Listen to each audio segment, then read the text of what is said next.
great news for you. Kaieteur Radio presents a 50% discount on all radio advertisements only for a limited time. To advertise, contact us on 225-8465 or 226-7455 or email us at kaieteurradioads@gmail.com. You can even visit our office at 24 Saffron Street, Charlestown, Georgetown. Kaieteur Radio, covering you from coast to coast.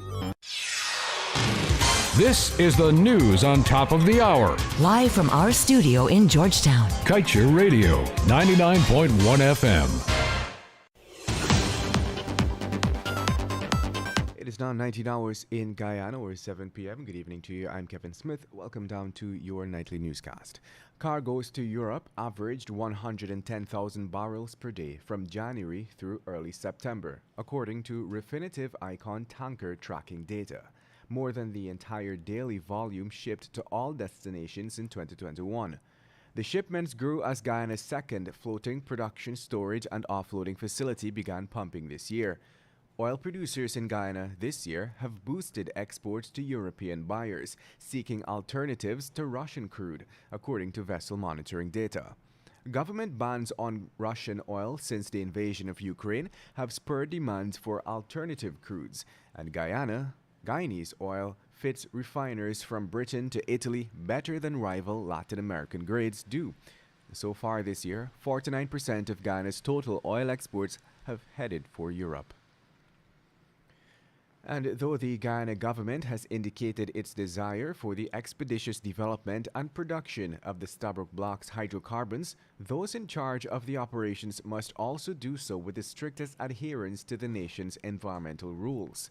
Sharing this perspective with investors on Thursday was Chief Executive Officer of Hess Corporation, John Hess.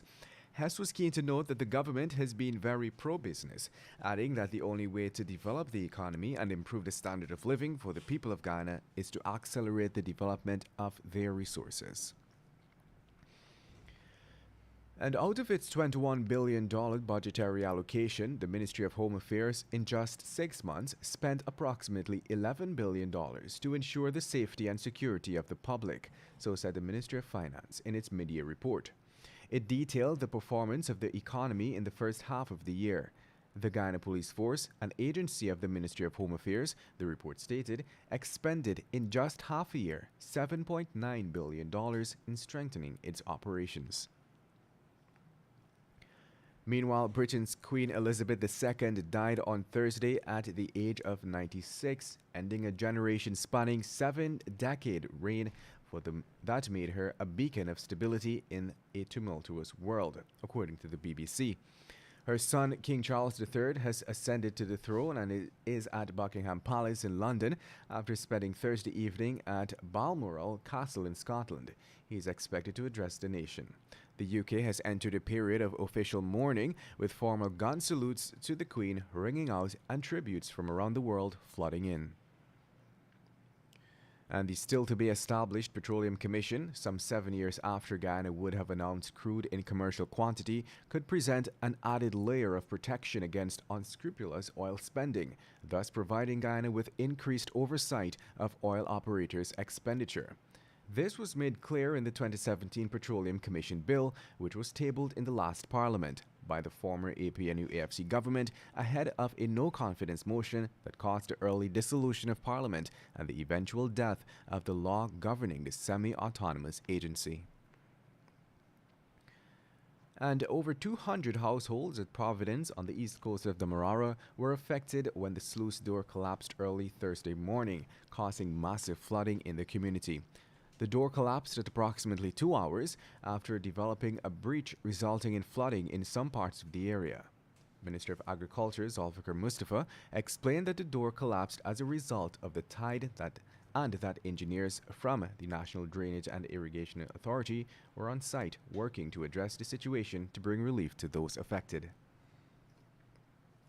And in other news, the United States government, through the United States Agency for International Development, or USAID, has announced an additional $22.8 million in new funding for 2022 to support Caribbean regional development goals related to climate resilience, youth security, information and communication technology, private sector engagement, and health. The funding also includes $10 million to combat food insecurity in the Caribbean to support priority areas identified by CARICOM under President Biden's Caribbean Zero Hunger Plan. The announcement coincides with the joint USAID and CARICOM annual review of mutual objectives and priorities concluded on September 1st.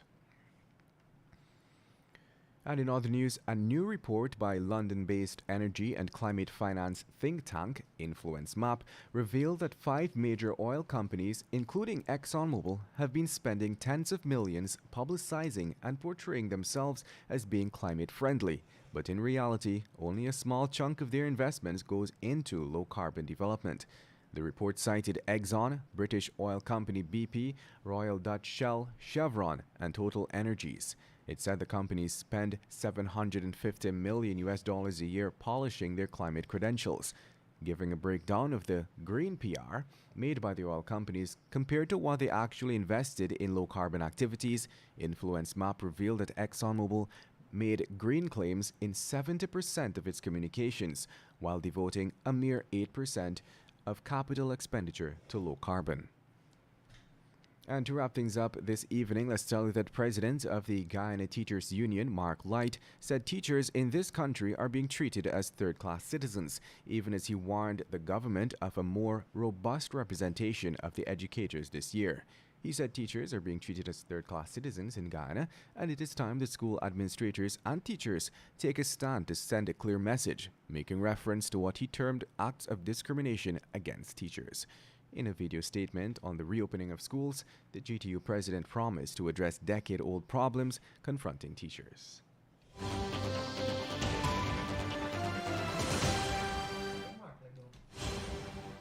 And that puts a wrap on this evening's newscast. I'm Kevin Smith. Thank you for listening. Coming up at 19 hours 20 is the Glenn Lal Show. Tell it as it is. Kaieteur Radio, keeping you informed. Demerara and Essequibo 99.1 FM. Berbice 99.5 FM. Kaieteur Radio.